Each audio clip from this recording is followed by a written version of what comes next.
Hello guys, welcome back to another video. आज मैं दोबारा आपके लिए लेके आ गया ऑटोमेशन टेस्टिंग के रियल टाइम इंटरव्यू क्वेश्चंस और उसके साथ उसके आंसर्स भी आपको मिल जाएंगे। पार्ट 1 मैंने पहले से ही बना रखा और ये वाला पार्ट 2 होने वाला है। जैसे पार्ट 1 का आप देख सकते हैं ये वाली वीडियो जो आपको आई बटन पे भी मिल जाएगी या फिर डिस्क्रिप्शन पे जाएंगे तो वहाँ पे भी आपको मिल जाएगी ये वाली पार्ट 1 की वीडियो। उसे आप देख लीजिएगा तो आपको शुरुआत के क्वेश्चंस पता पड़ जाएंगे कि कैसे होते हैं और मैं कैसा बताना चाह रहा हूँ आपको, तो वो ईजिली आपको समझ में आ जाएगा। यहाँ पे लिखा भी है पार्ट 1। तो आज मैं आपको बताने वाला हूँ पार्ट 2 के बारे में, जो बाकी के क्वेश्चन जो होते हैं real time interview questions automation testing के लिए, वो सारी चीज़ें मैं आपको बताऊंगा। ये मेनली ज़्यादातर एक्सपीरियंस वालों के लिए रहता है, फ्रेशर्स के लिए ये क्वेश्चंस नहीं पूछे जाएंगे इतने ऑटोमेशंस के, बट ये एक्सपीरियंस वाले, चाहे आप 2 ईयर्स के हों, 3 ईयर्स के हों या 5 ईयर्स प्लस भी हों, ये क्वेश्चंस आपसे ज़्यादातर पूछे जाएंगे। तो मैं शुरू करता हूँ ये सारी चीज़ें, और चैनल पे पहली बार आए हैं तो लाइक कर दीजिएगा और शेयर कर दीजिएगा। ठीक है, चलो तो फिर शुरू करते हैं।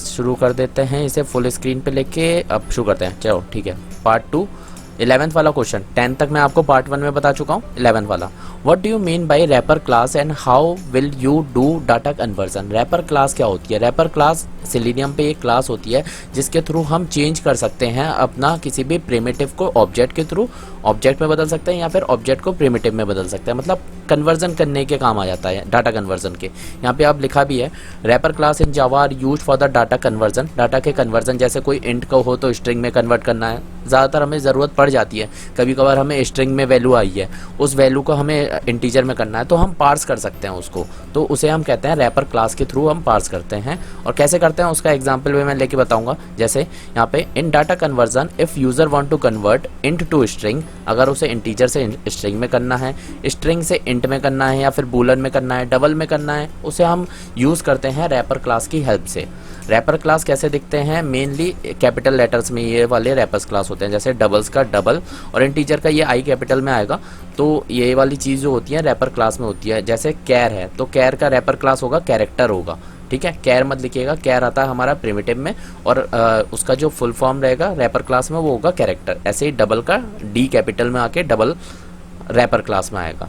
तो जैसे अगर हम बात करें इंटीजर डॉट पार्स इंट, ये हमें ज़रूरत पड़ती है जब हम स्ट्रिंग से इंटीजर में कन्वर्ट कर रहे होते हैं, और पार्स डबल जब हमें स्ट्रिंग से डबल में कन्वर्ट करना हो, या फिर हमें जब स्ट्रिंग को बूलन में करना हो तो बूलन डॉट पार्स बूलन करते हैं। ये स्पेस हटा दीजिएगा यहाँ से। और अगर string dot value of, value of मतलब उसकी जो वैल्यू निकालनी है उसके बाद हमें स्ट्रिंग में कन्वर्ट हो जाएगा। मतलब अगर हमें इंटीजर से स्ट्रिंग में कन्वर्ट करना है तो हम इस तरह से कर सकते हैं, स्ट्रिंग डॉट वैल्यू ऑफ करके। तो रैपर क्लास के बारे में आपको समझ में आ गया। अगर आपको और जानकारी चाहिए तो आप इसकी लिंक मैं आपको डिस्क्रिप्शन में प्रोवाइड करवा दूंगा या फिर इसी के PDF में आपको ऐड करके बता दूंगा रैपर क्लास के बारे में आप कहाँ से पढ़ सकते हैं और एक्स्ट्रा चीज़। ठीक है, वैसे मैंने किसी की लिंक ऐड कर रखी है, जिसकी नहीं है वो मैं एडिट करके आपको और ऐड कर दूंगा।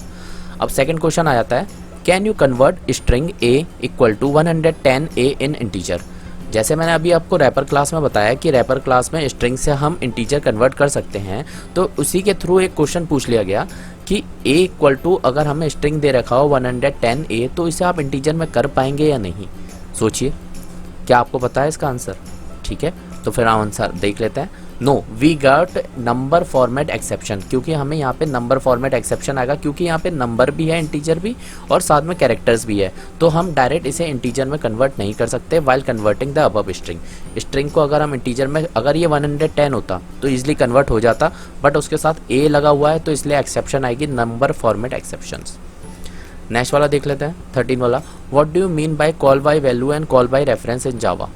Call by value, call by reference का नाम इसलिए दिया गया है कंफ्यूज करने के लिए, बट कॉल बाय रेफरेंस हमारा जावा में नहीं होता है, ये चीज़ याद रखिएगा। हमारा सी लैंग्वेज में होता है, जावा में नहीं होता कॉल बाय रेफरेंस, बट फिर भी कंफ्यूज करने के लिए पूछ सकता है कॉल बाय वैल्यू और कॉल बाय रेफरेंस। तो कॉल बाय वैल्यू का हम देख लेते हैं। मेनली कॉल बाय वैल्यू क्या होता है, इसका मतलब ये है, suppose we have created one sum method, एक सम मेथड आपने बनाया जिसमें इनपुट पैरामीटर है ए और बी, और जब हम उसे कॉल करेंगे उसका ऑब्जेक्ट बना के तो हम उसकी वैल्यू प्रोवाइड करवाएंगे, तो उसे हम कहते हैं call by value. Call by value से हमारी जो मेन एक्चुअल वैल्यू होती है वो हमारी चेंज नहीं होती, कॉल बाय रेफरेंस में चेंज हो जाता है हमारा address locations. Mainly C language में भी आप अगर देखेंगे कॉल बाय वैल्यू और कॉल बाय रेफरेंस, तो वहाँ से आपको ईजिली समझ में आ जाएगा। जावा में मेनली कॉल बाय वैल्यू का काम होता है, तो वो चीज़ें आपको याद रखती हैं। ये आंसर बताएंगे ईजिली, परफेक्ट है, बहुत इससे ज़्यादा बताने की ज़रूरत नहीं है। नेक्स्ट बात करते हैं, what do you mean by exceptions in Java? Exception in Java, ये वाला क्वेश्चंस बहुत ही ज़्यादा इंपॉर्टेंट है, इसके बारे में आप ठीक से समझ लीजिएगा। एक्सेप्शंस क्या होती है, पहले एक्सेप्शन समझते हैं। एक्सेप्शन वो चीज़ होती है, कोई भी अगर हमारा नॉर्मल फ्लो चल रहा है उसमें अगर कुछ भी इंटरप्ट हो रहा है तो उसे हम कहेंगे एक्सेप्शन, मतलब किसी भी तरह से रुकावट होती है कि जैसे हम बात कर सकते हैं life if we are running anythings and we got issue in our script this is we called as exceptions. जैसे एक्सेप्शन होती है दो तरह की, रन टाइम एक्सेप्शन और कंपाइल टाइम एक्सेप्शन, या फिर चेक्ड और अनचेक्ड एक्सेप्शन कह सकते हैं। कितने तरह की एक्सेप्शंस होती हैं, कौन कौन सी टाइप्स होती हैं, वो मैं आपको किसी और क्वेश्चंस में लेके कन्वर्ट बताऊंगा कि कितने तरह की जावा की एक्सेप्शन होती हैं और कौन कौन सी सेलेनियम की एक्सेप्शन होती है। ये दोनों की एक्सेप्शन अलग अलग आपको याद रखनी है, वो मैं आपको किसी और क्वेश्चंस में लेके समझा दूंगा। नेक्स्ट बात करते हैं, can you tell me about difference between throw and throws keyword? Java में है ये, थ्रो और थ्रो कीवर्ड के बीच में क्या डिफरेंस होता है, ये चीज़ें आपको याद होनी चाहिए। थ्रो क्या होता है, एक कीवर्ड होता है जो हमारा बॉडी ऑफ फंक्शंस में यूज़ किया जाता है, मतलब कोई फंक्शंस है उसकी बॉडी में हम थ्रो का कीवर्ड का यूज़ करते हैं, और थ्रोज यूज़ करते हैं हम जब हम मेथड इनिशियलाइज करते हैं या फिर क्लास लेवल पे यूज़ कर सकते हैं इसे। जैसे अगर हम बात करें by using throw we can throw only one exception while for throws we can declare multiple exception which might occur in a that particular functions. Means indirectly ये है, जब आप थ्रो यूज़ करते हैं तो आपने कभी कभार यूज़ किया होगा सेलेनियम में थ्रो न्यू, फिर इसके बाद कोई एक्सेप्शन का नाम आप दे देते होंगे, तो एक टाइम पे एक ही एक्सेप्शन आप थ्रो कर सकते हैं, वो भी फंक्शन की बॉडी के अंदर। और थ्रोज क्या करता है, थ्रोज आपने देखा होगा जब आप नीचे थ्रो लगा देंगे किसी बॉडी में तो ऊपर अपने आप ही डिक्लेयर सजेशन देने लगता है कि आपको मेथड्स के आगे थ्रोज लगाना है, और थ्रोज करके फिर आप एक्सेप्शन लिख सकते हैं या फिर पर्टिकुलर अलग अलग एक्सेप्शंस के नाम लिख सकते हैं। तो थ्रोज और थ्रो के बीच में आपको समझ में आ गया होगा कि कहाँ पे यूज़ होता है। यहाँ पे आप देख सकते हैं शॉर्ट फॉर्म में मैंने लिखा है Java throw keyword is used especially throw an exception, और Java throws keyword is used to declare an exception. ये डिक्लेयर करने के काम आता है और वो थ्रो करने के काम आता है एक्सेप्शन। इसके बारे में ज़्यादा पढ़ना है तो आप यहाँ पे आइएगा, इस वाले लिंक पे जावा टी पॉइंट पे, इस पर आप क्लिक करेंगे तो मैं आपको दिखा देता हूँ। इस पर आप क्लिक करेंगे तो यहाँ पे आ जाएंगे, यहाँ पे बहुत अच्छा डिफरेंस लिखा हुआ है, इसके आप पढ़ लीजिएगा। Throw follow is followed by the instance, और ये फॉलोड करता है क्लास को, जो मैं आपको ऑलरेडी बता चुका हूँ। ये चीज़ें आप थोड़ा सा डिफरेंस यहाँ पे आके देख सकते हैं। उसका एग्जाम्पल आप देख लीजिएगा कैसे थ्रो यूज़ होता है, छोटा सा है टॉपिक, तो आप आके यहाँ पे थोड़ा सा देख सकते हैं। इसकी मैंने लिंक देना समझा कि आप थोड़ा सा डिटेल में समझ सकें इस चीज़ को, ठीक है। फिर इसके बाद बात करते हैं आगे, ये चीज़ मैंने बता दी। अब 16 वाले क्वेश्चन पे आ जाते हैं। How much you rate your self in selenium out of 5? ये जैसे मैंने आपको पिछली बार जावा का बताया था, तो सेलेनियम में भी आप रेटिंग दे सकते हैं। मेनली जो प्रेफर रेटिंग होती है वो 3.5 की रहती है, बट आपको ज़्यादा सेलेनियम आती है तो आप 4 भी दे सकते हैं। 4 से ज़्यादा मैं प्रेफर नहीं करूँगा क्योंकि आपके क्वेश्चंस उसी की तरह हार्ड हो सकते हैं इंटरव्यू में, तो 3.5 फिक्स है, मतलब ठीक है, आप दे सकते हैं। Which locator you are using in your framework and why? ये क्वेश्चन आपसे पूछ सकते हैं कभी कभार जब आप 2 ईयर ऑफ एक्सपीरियंस है या फिर 1.5 ईयर ऑफ एक्सपीरियंस है, कौन सा आप लोकेटर यूज़ करते हैं फ्रेमवर्क में और क्यों यूज़ करते हैं, तो इसके बारे में आप आंसर दे सकते हैं। ज़्यादातर हम यूज़ करते हैं आईडी, अगर आप कुछ और यूज़ करते हैं CSS सिलेक्टर तो वो भी बता सकते हैं। आईडी और एक्सपाथ ज़्यादातर यूज़ किया जाता है बिकॉज जो आईडी होता है वो हमारा फास्टेस्ट होता है और यूनिक होता है, क्योंकि इसलिए प्रेफर किया जाता है। After that we prefer XPath. ID अगर हमें नहीं मिल रही है किसी में तो हम एक्सपाथ को प्रेफर करते हैं। एनीवेज हमारे पास अलग अलग लोकेटर्स भी होते हैं, जैसे CSS सिलेक्टर हो गया, क्लास नेम हो गया, टैग नेम हो गया, लिंक टेस्ट हो गया, पार्शियल लिंक टेस्ट, इस तरह के हमारे लोकेटर्स होते हैं अलग अलग, बट हम आईडी और एक्सपाथ को ज़्यादातर प्रेफर करते हैं। क्यों प्रेफर करते हैं वो हम बता चुके, क्योंकि ये फास्टेस्ट होता है, यूनिक होता है आईडी, और उसके बाद हम एक्सपाथ करते हैं। अब यहाँ पे एक क्वेश्चन और पूछ सकता है जिसका मैंने लिखा नहीं है क्वेश्चन, कि CSS सिलेक्टर और एक्सपाथ में कौन सा ज़्यादा फास्ट है। ये चीज़ें भी आपको पता होनी चाहिए। CSS सिलेक्टर हमारा फास्ट होता है एक्सपाथ के कंपेयर में, एक्सपाथ सबसे ज़्यादा स्लो होता है, बट ऑप्टिमाइजेशन और जो आपको बना सकते हैं ज़्यादा से ज़्यादा आप एक्सपाथ मतलब डायनेमिक चीज़ें जो बना सकते हैं वो एक्सपाथ में बना सकते हैं एज़ कम्पेयर टू CSS। तो CSS फास्ट होता है बट एक्सपाथ ज़्यादातर प्रेफर किया जाता है, ठीक है। नेक्स्ट क्वेश्चन पे बात करते हैं। What is the difference between find element and find elements में क्या होता है? फाइंड एलिमेंट क्या करता है, एक पर्टिकुलर एक एलिमेंट्स को फाइंड करके देगा, जो टॉप लेफ्ट कॉर्नर से सर्च करता हुआ आएगा, जो फर्स्ट एलिमेंट मिलेगा वो मिलेगा। और फाइंड एलिमेंट्स क्या करेगा, लिस्ट ऑफ वेब एलिमेंट को रिटर्न करता है, लिस्ट ऑफ वेब एलिमेंट्स। ये चीज़ मैंने यहाँ पे लिखी होगी, find elements will give the first appearance of that elements which matches our locator. और कहाँ से मैच करना स्टार्ट करेगा, टॉप टॉप लेफ्ट कॉर्नर से, whereas find elements will give you a list of the elements which is present over the web page and matching our locators. जैसे find elements का आप use कर सकते हैं, जैसे एक एग्जांपल ले लेते हैं, जैसे find elements by tag name ए आप दे देंगे एंकर टैग, तो आपको लिस्ट ऑफ वेब एलिमेंट्स आपको मिल जाएंगे, जो भी लिंक आपकी उस वेब पेज में होगी वो सारी आपको दिख जाएंगे वहाँ पे।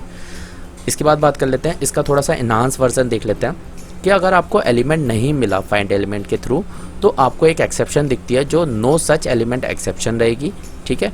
अगर आपको फाइंड एलिमेंट्स के थ्रू नहीं मिला कुछ भी डाटा तो आपको नल मिलेगा या फिर एम्प्टी लिस्ट मिलेगी, ठीक है। इसमें एक्सेप्शन नहीं आएगी, नल या एम्प्टी लिस्ट आएगी। ये भी क्वेश्चंस घुमा के पूछ सकते हैं। नेक्स्ट बात करता हूँ 19 वाला, can you tell me how you will handle multiple windows in Selenium. बहुत ही ज़्यादा 101% वाला क्वेश्चन है, क्वेश्चन सबसे ज़्यादा इंपॉर्टेंट है ये, इसको आप टिक मार्क कर लीजिएगा और इसे आप याद कर लीजिएगा। कैसे हम मल्टीपल विंडो हैंडल करते हैं हैंडल्स में, तो इसमें दो चीज़ें होती हैं, एक तो विंडो हैंडल और विंडो हैंडल्स, ये चीज़ें आपको याद रखनी पड़ेगी। विंडो हैंडल और विंडो हैंडल्स का फंक्शंस होता है जो हमारा मल्टीपल विंडोज़ को हैंडल करने के काम आता है। विंडो हैंडल क्या करता है, सिर्फ एक स्ट्रिंग वैल्यू प्रोवाइड करवाएगा, जो एक्टिव विंडो होगा या फिर पेरेंट विंडो पे आप होंगे तो वहाँ की आपको स्ट्रिंग में वैल्यू रिटर्न कर देगा। और जो विंडो हैंडल्स होता है एक सेट ऑफ विंडोज़ को रिटर्न करता है, मतलब सेट ऑफ स्ट्रिंग्स को रिटर्न करेगा, ठीक है। तो उस सेट ऑफ स्ट्रिंग के थ्रू आप इटरेट करते रहेंगे तो आप इजीली मिल सकता है। ये क्वेश्चंस मैंने आगे दे रखा है कि ऐसे इटरेशन करना है, बट उसके लिए मैंने एक लिंक दे रखी है जिसके बारे में आप थोड़ा सा डिटेल में पढ़ सकते हैं। ये मैंने आपको शॉर्ट में बता दिया विंडो हैंडल और हैंडल्स क्या होता है, बट इसे आप डिटेल में ज़रूर पढ़ लीजिएगा, तभी मैंने आपको लिंक दी है। इस पर आप क्लिक करेंगे ब्राउज़र स्टैक पे, तो इस वाले पे आ जाएंगे, how to handle multiple window in Selenium. यहाँ पे एक छोटा सा दे रखा है पैराग्राफ सा, इसे आप पढ़ लीजिएगा तो इजीली समझ में आ जाएगा विंडो हैंडल्स क्या होता है। फिर इसके बाद सिंटैक्स क्या होता है, देखो जैसे गेट विंडो हैंडल हो गया, गेट विंडो हैंडल्स हो गया, सेट करना हो, स्विच करना हो, जब हमें मिल गया तो एक्शंस हमें करना हो, तो ये चीज़ें हम यहाँ पे देख सकते हैं। एग्जाम्पल देख सकते हैं गेट विंडो हैंडल्स का क्या दे रखा है हमें, जैसे इटरेट करना है, स्विच टू करना, और ये कुछ कोड दे रखे हैं वो आप गो थ्रू कर लीजिएगा। ये मैंने लिंक आपको दे दूंगा PDF में, और ये PDF आपको टेलीग्राम चैनल पर मिल जाएगी। नेक्स्ट बात करते हैं लास्ट वाला क्वेश्चंस, 20 वाला क्वेश्चंस देख लेते हैं। मैं आपको ज़्यादा क्वेश्चन इसलिए नहीं देता ताकि आपको एक साथ लोड ना हो जाए, इसलिए 10-10 क्वेश्चन करके ले चलेंगे। किसी टाइम 15 भी ले सकते हैं, बट 10-10 प्रेफर करूँगा मैं। How you will move from one window to another, इसी में क्वेश्चन आ जाता है कि कैसे आप मूव करेंगे। जैसे आपने विंडो हैंडल और हैंडल्स के बारे में बता दिया, अब कैसे आप मूव करेंगे एक विंडो से दूसरे की तरफ, उसका आप इजीली बता सकते हैं, इटरेट कर दीजिए तो आपको इजीली मिल जाएगा। जैसे यहाँ पे मैंने सिंपल फॉर्म में लिख रखा है, first we will check what all windows are open by using driver dot get window handles. Easily है, समझ सकते हैं कि सारे विंडोज़ आपको देख लेना है। फिर इसके बाद जो आपका ओपन वाला विंडो होगा उसे आप देख लीजिएगा। फिर इसके बाद आप इटरेट करेंगे इटरेटर के थ्रू हर एक पेज पे, और देखेंगे कि आपका जो करंट URL है वो हमारा एक्सपेक्टेड पेज से मैच कर रहा है या नहीं। अगर हमारा मैच कर रहा है तो हम स्विच कर देंगे, switch to that window by using the driver dot switch to, और डेस्टिनेशन विंडो का URL दे देंगे, ठीक है। फिर इसके बाद बात करेंगे, फिर अगर हमें रिटर्न करना है पेरेंट वाले विंडो पे तो ड्राइवर डॉट डिफ़ॉल्ट विंडो कर सकते हैं, तो हमारा पेरेंट वाले पे चला जाएगा, या फिर स्विच टू करके आपके पास होगा ऑलरेडी सेव कर रखा है पेरेंट का, तो वहाँ पे भी आप स्विच कर सकते हैं। तो ये थे मेरे 10 क्वेश्चंस जो रियल टाइम इंटरव्यू क्वेश्चंस में पूछेगा, और उसका आंसर भी मैंने एकदम बढ़िया से देने की कोशिश करी है ताकि आपको समझ में आ जाए। इस तरह से और भी अगर आपको क्वेश्चंस चाहिए तो एक बार कमेंट ज़रूर कर दीजिएगा कि हाँ मुझे आगे की सीरीज़ भी चाहिए, तो मुझे भी बनाने में मज़ा आएगा और आपको भी थोड़ा बहुत सीखने में अच्छा लगेगा, ठीक है। तो बस ख़त्म करते हैं, पार्ट 3 भी जल्दी आ जाएगा, बस आपके कमेंट और लाइक पे डिपेंड करता है सारी चीज़ें, ठीक है। इस चैनल पे बने रहिएगा, सब्सक्राइब कर दीजिएगा। सब्सक्राइब का जैसे ये वाला बटन होता है ना, उसे आप दबा दीजिएगा, और यहाँ पे एक लाइक बटन होता है उसे भी आप प्रेस कर दीजिएगा, और कोई क्वेरी हो तो कमेंट कर सकते हैं और अपने दोस्तों के साथ या ग्रुप में शेयर कर सकते हैं इसको। और टेलीग्राम चैनल ज्वाइन कर लीजिएगा, PDF की फ़ाइल वहाँ पे ही आपको मिलेगी। हर एक वीडियो के बाद आपको PDF की फ़ाइल टेलीग्राम चैनल पे मिल जाएगी। वीडियो अच्छी लगी हो तो लाइक कर दिया, शेयर कर दिया, सब्सक्राइब कर दिया। वीडियो देखने के लिए थैंक यू सो मच।